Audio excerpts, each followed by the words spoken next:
welcome back to Movie Recap. Today I'm gonna show you a 2003 science fiction action film called The Matrix Revolutions. Spoiler ahead, sit back, relax and enjoy.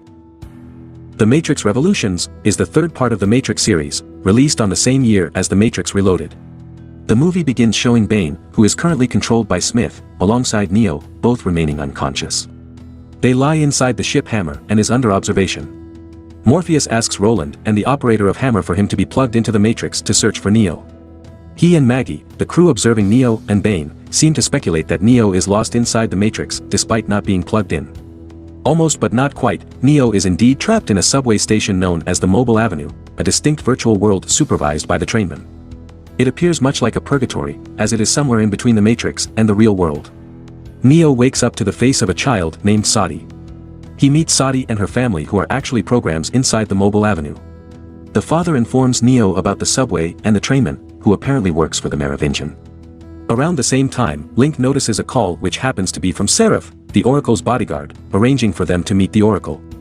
Morpheus and Trinity come to talk to the Oracle, but Morpheus is highly skeptical after having known of her lies.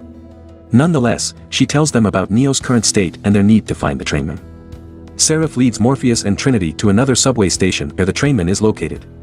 However, the trainman remains loyal to the Merovingian, who has grudges against them and refuses to cooperate. The trainman also encounters Neo, who attempts to board the train with the family, but he fails and the trainman outrightly declines him access to the train. The train departs, leaving Neo alone and trapped in Mobile Avenue. Seraph, Trinity, and Morpheus go into Club Hell and fights the guards before meeting the Merovingian. They talk him into releasing Neo from Mobile Avenue, but the Merovingian persists, so they do it by force. Later, a train carrying Trinity approaches towards Neo. They reunite affectionately and head back to the Matrix. Neo, who is concerned about his new visions, takes a stopover to see the Oracle before returning to the real world. The Oracle enlightens him about his abilities. It was through his visit to the Source that Neo was able to short-circuit the Sentinels in the real world. Neo has established a connection to the Source, which is also connected to the Matrix and the real world. Hence, Neo is now able to wirelessly connect in and out of the Matrix.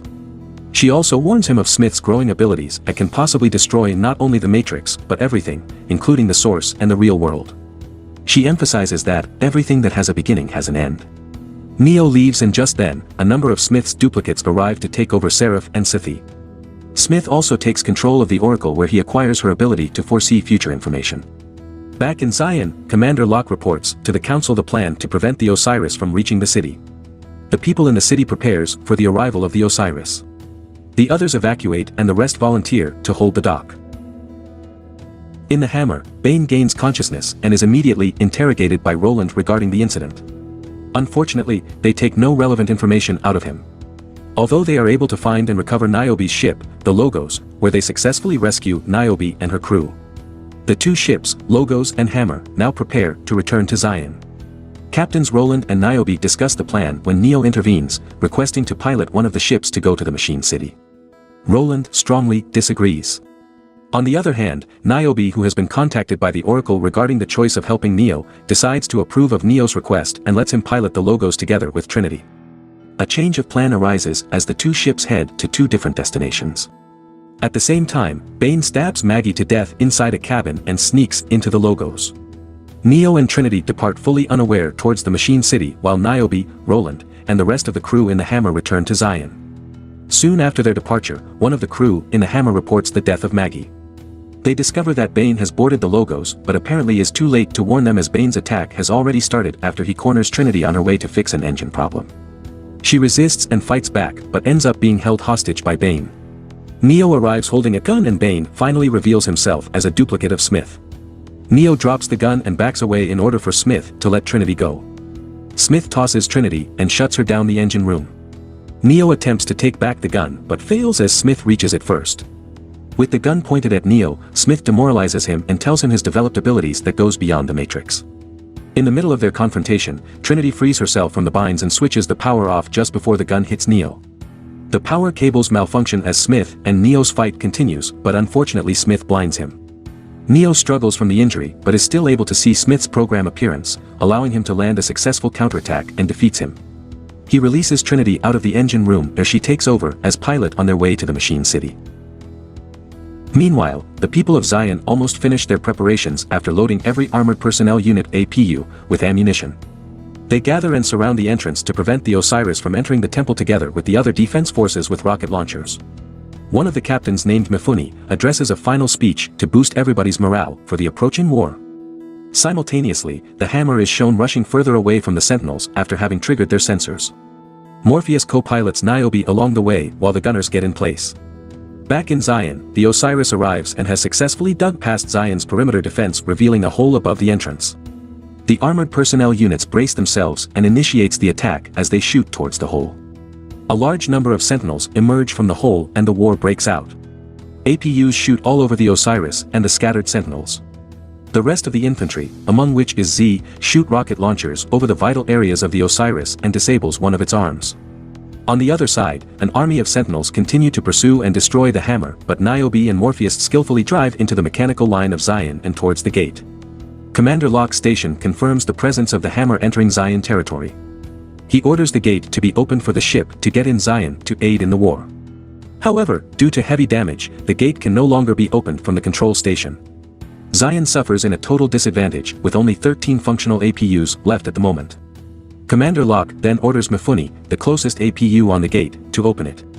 Mifune fails miserably and is fatally wounded, so he encourages the young man called Kid, who has been loading his ammunition, to open the gate in his place. Kid boldly gets on Mifune's APU and shoots across the sentinels on his way to the gate. He is tackled by another sentinel, but Z saves him. Kid successfully opens the gate, which allows the hammer to pass through. Link uses the EMP to deactivate all electronic equipment on the dock, including the remaining sentinels. The people cheer for the arrival of the hammer, feeling in triumph as Z and Link reunite. For the meantime, the humans fall back on the entrance of the temple, wary of another army of sentinels approaching.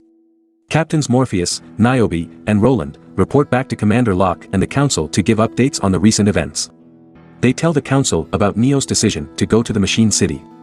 Morpheus reassures them, saying not to give up like Neo. In the aftermath, the Logos is seen approaching the Machine City. Massive machines gather facing the Logos and attacks them with countless bombs. While Trinity drives forward, Neo disables all machines they come across using his connection to the source. Sentinels swarm on the Logos, making them fly upwards to steer clear of the attacks. The ship reaches a bright and cloudy zone that deactivates both the Sentinels and the Logos. Trinity catches a glimpse of the real sun and sky, where she is incredibly drawn. The ship plunges not long after, directly down the Machine City. She restarts the ship by pumping the igniter, but it runs too late, causing the Logos to crash hard against a machine tower. Neo survives, but Trinity is badly injured. Nonetheless, she calmly comforts him and raises his spirits. Trinity expresses her love and gratitude to Neo for the last time before dying in his arms. He later gets on the move, walking towards the machines to bargain with them. Neo encounters the central interface of the Machine City, called the Deus Ex Machina. He warns the machines about Smith's accumulated power, saying that it has surpassed the machine's control. He continues by proposing to stop Smith's movements before he gets the chance to destroy everything, but demands for peace in return. As a result, the army of Sentinels halt its attacks against Zion for the time being. At this point, Smith has victoriously assimilated everyone in the Matrix. Neo shows up in front of Smith, where he is told of his foreseen defeat through the Oracle's preconception. Neo ignores him and instead runs forward to attack. All of Smith's duplicates appear as spectators while they fight almost everywhere around the city. From the streets, to the buildings, up to the sky against the rainfall, Smith continues to be smug about the details of how their fight will turn out. He slams Neo against the ground with ease. Neo gets up despite every attack. Smith turns furious, questioning his persistence to fight. Neo nonchalantly replies, saying that he chooses to fight with no intention of stopping. Smith punches him ceaselessly, but Neo lands a firm punch on his face. Neo begins his counterattack against Smith and he crashes on the ground. Still, Neo is seen to be at a disadvantage as Smith rises and smacks him down. Smith is able to recognize the moment, claiming to have foreseen the same scenario. He describes to Neo the details of his next steps, indicating that it is the end and that he is supposed to say something. Smith then utters that everything that has a beginning has an end. Neo is taken aback, reminded by the Oracle's exact same message. He realizes that Smith has not taken full control over the Oracle. He approaches Smith, who is currently confused, and lures him into controlling his body. Smith successfully assimilates Neo.